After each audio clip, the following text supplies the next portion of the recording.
All right, so far we have, and oh shit, sorry. So welcome back to Nurse Training. This is part four, the last part on joints. So far, again, not an end all be all of what you're studying. You need your book, you need your PDFs, you need your slides, you need your notebook, you need your friends, you need your podcast, you need every other thing. This is just an add on, maybe ideas for flashcards, maybe clearing some things up they needed help with. Um, 3 videos so far. Let's go on with um, bioavailable calcium. This is something else that might come up on a test. Bioavailable calcium. What is it? It's calcium citrate. So I'm going to put Ca. So hold on. Calcium citrate. Done. Now, there is a ligament that does not hold bone to bone. We know that ligaments, all right, we know that ligaments are bone to bone. But the periodontal isn't bone to bone. It's bone to tooth. It's bone to tooth. That actually looks really dumb. Okay. Normal atmospheric pressure, if you need to know what that is, it's 760 milligrams of mercury. So 760 is your normal for atmospheric pressure. That's mmHg. It's good to know what temporomandibular syndrome is, temporomandibular joint syndrome is, so TMJ syndrome. And that, to clicking sound, hold on, to clicking sound in jaw, god damn it, clicking sound in jaw, it limits movement in the jaw,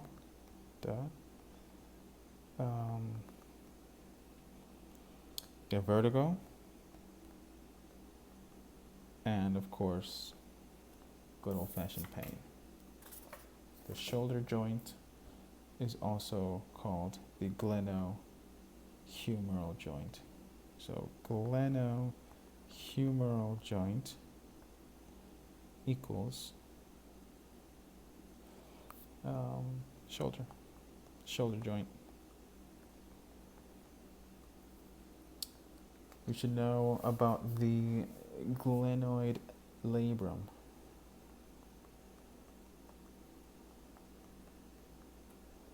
And the glenoid labrum, or labrum I hope. Sorry. Let me try to draw this. Let me see if I could do this. If this is your socket, your ball and socket, right? Your synovial joint, right? And you're actually expecting, it's a horrible drawing of a socket, but if you're expecting bone here, right? The head of the humerus, right? This is your head of the humerus right here. If you're expecting that to go in there and stay there, you're going to have a bad time. So you actually need glenoid labrum, which is just this lip right here and right here that hugs the head of the humerus in place. Now you need to know a very nice mnemonic for the shoulder joint. It sits.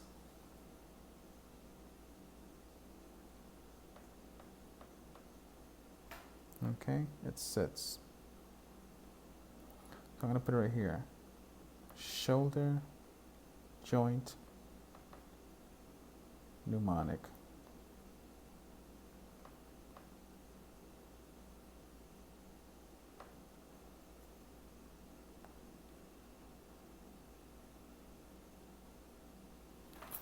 So we agreed that it sits, and it has to do with the scapula. So the very first muscle that we want to learn is the supraspinatus. Supraspinatus. Then we have the infraspinatus. Might do cursive now. Then we have the teres minor. And then we have the subscapularis. So subscapularis. Okay? The supraspinatus, the infraspinatus, the teres minor, and the subscapularis. Teres in Latin means round. The little round one, pretty much. Now we're going to talk about, or let's see. If they ask you what a hip joint is, it's also a coxal joint. Well, not also a coxal joint, it means coxal joint. It's just another way of saying it. It's a better way of saying it. So coxal joint. And that's the head of the femur and the acetabulum, all right? So I'm going to put right here, head of femur and the acetabulum. That makes the coxal joint. Okay. What about the ligaments involved right here with the hip? There are 3 that we need to know. So I'm going to put here hip ligaments. And that is the iliofemoral. Femoral. We have the pubofemoral.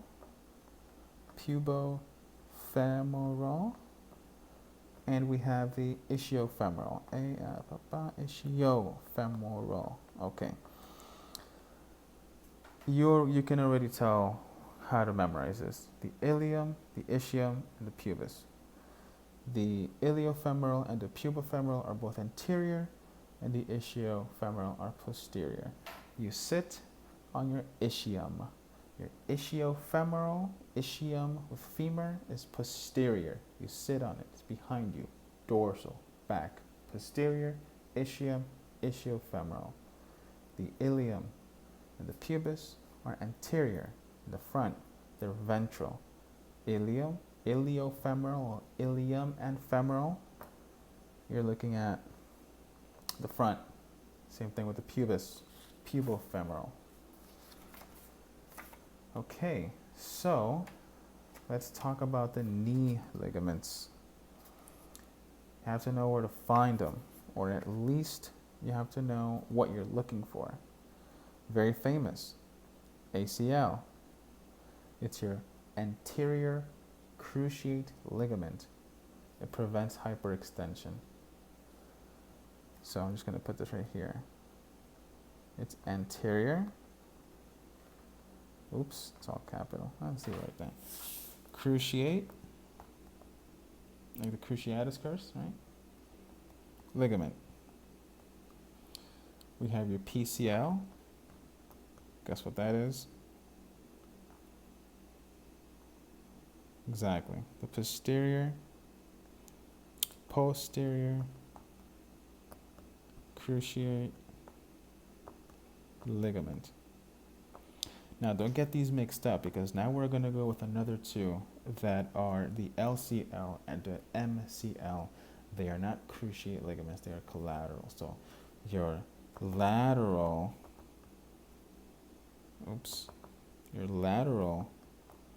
collateral ligament is your LCL.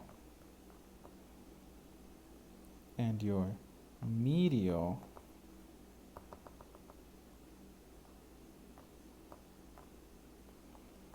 collateral ligament is your MCL.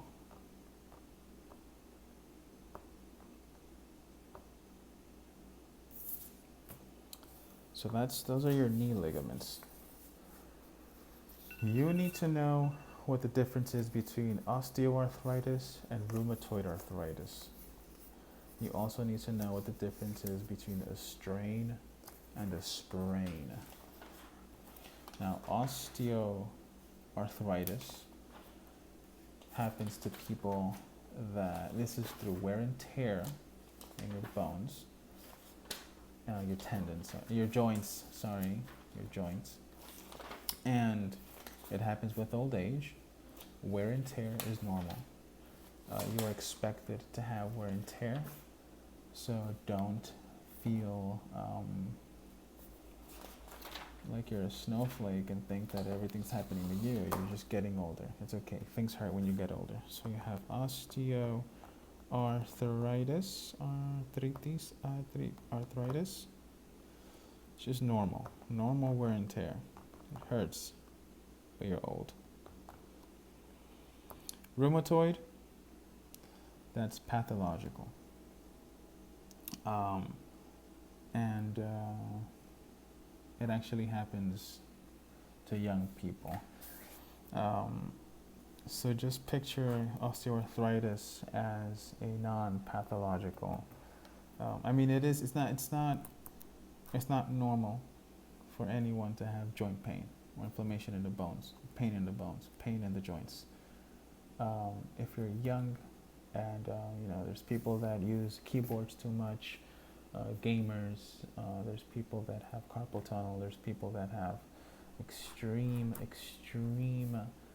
inflammation and pain in their joints, and you can see this in their hands. Rheumatoid arthritis, if you look at pictures online, I unfortunately can't show you one on YouTube, I'll get flagged. You will see people with bones that look like they're painfully misaligned or at a very weird angle. You'll see people with constant pain, burning pain, burning sensation in their hands, blisters, and it's an autoimmune disease where your cells are just attacking your own bones. It's really fucking sad. So that's that. And I'm going to put it here, R-H-U-M, E-U-M, rheumatoid. You should know the difference between a sprain and a strain. So a sprain, S-P-R-A-I-N, it's a torn ligament or tendon, okay? And sometimes with those to the meniscus or other cartilage. So I'm going to put here torn leg. Now a strain, it's a painful overstretching of a tendon or muscle without serious tissue damage. And it often results from inadequate warm-up before exercise. If you don't warm up before you exercise, you might strain your muscle. And remember, it's a painful overstretching, which means that you probably hyperextended. Okay? So, painful overstretch. So I'm going to put here hyperextend. And I'm going to put here no warm up. And then exercise. We should know what tendinitis is. It's a form of bursitis in which a tendon sheath is inflamed. So we know what a bursa is, and we know what a tendon sheath is. Tendinitis is that tendon sheath swelling. So that's that. This is the end of the joints. I'm sorry that I speak kind of like I'm bored. I'm not bored. It's just that I'm trying not to be that YouTuber that says, hey everybody, welcome back, this is your nurse Fanny, and here we're going to do this, and we're going to talk about, no. I try not to do that, because I really hate those people. I hate it when they talk like that. So, this is it. Let's go over real quick for everything, including the last video. So, we talked about range of motion, right? It's the amount of mobility in a joint. The goniometer, measures the ROM? What determines the range of motion? The structure of the articulations and the actions of the muscle and the tendons. Multi-axial joints, the glenohumeral and the coxal joint. Vocabulary for range of motion. We know what flexion is. The flexion actually decreases the joint angle. So figure number 1 on the left, we have a person in anatomical position. The left arm is at 170 degrees. If you measure the open, it's obtuse. If you look at the right, you flexed both left arm and the left that left leg. So came up, both came up. You flex. If you extend, back to normal position. So arm is at 35 degrees, up, extend, bring it back down. Hyperextension, just go crazy, keep going. Circumduction, it's you make these circular movements, keep your shoulder in place, and your arms are doing this whirlpool, figure 8 or circular, very complicated motion. Protraction and retraction, think about Iron Man throwing these blasts in the air. Arms go forward or jaw goes forward. That's protraction. Retraction is they go back. The arms go back. Abduction and adduction and hyperadduction. Figure number 1, person making snow angels. Arms go up, abduction go down, adduction keep going down to a negative angle. Hyperadduction, like hyperextension. Elevation and depression, when you shrug, saying I don't know or I don't care. Shoulders up, elevate, shoulders down, depress. If you see this, mandible down here, up, elevate, down for chewing. Depression, forward, protraction, back, retraction. Inversion and eversion. Think about inverted. Think about your feet going in to the medial plane. That's inversion. Going out as if you were to rollerblade and kind of like have a very wide angle. Eversion. Plantar flexion, dorsiflexion. For plantar flexion, you see this person over here. Actually, give me 1 second. This person's right foot is showing dorsiflexion. The person's left foot, blue arrow going down, is plantar flexion. Bioavailable calcium is calcium citrate. Ligament is bone to bone, but the periodontal isn't. It's bone to tooth. Normal atmospheric pressure 760 milligrams mercury. Temporomandibular joint syndrome. You hear a clicking sound in the jaw. It limits the movement. You get vertigo. You get good old-fashioned pain. Glenohumeral joint is a shoulder joint. The glenoid labrum. You see those two little things there. Those lips. That further encloses the head of the humerus. Sits is a mnemonic that you need to know for your shoulder joint, and it has all to do with the scapula. So you have your supraspinatus, infraspinatus, teres minor, and subscapularis. Hip joint is a coxal joint, head of the femur and the acetabulum. Hip ligaments, you have your iliofemoral, your pubofemoral, and your ischiofemoral. You have your ACL for your knee. You have your ACL, your PCL, your LCL, and your MCL. Your first two, anterior cruciate ligament and posterior cruciate ligament. You have your lateral collateral ligament and your medial collateral ligament. Osteoarthritis, rheumatoid, sprain and strain. Sprain is torn ligament, torn tendon. A strain is just the painful overstretch for hyperextending without warming up and then exercising. So that's that. Let me check these. This is the end, finally, of the joint section. I think we've read and studied quite a bit. It's been a couple of hours, and we might be ready for tomorrow's quiz that I know is only worth 3% of the grade, but we want 100%, so you got to do what you got to do. Good night. Thank you very much for joining. I wish everybody good luck. Please use your book. Please use your notebook, use your PDFs, use your slides. Do not only refer to these possible ideas for flashcards as a study guide. You need to do your own studying. These are just covering things that you may have missed and you may want to add to your study. Thank you very much, and I'll see you guys soon.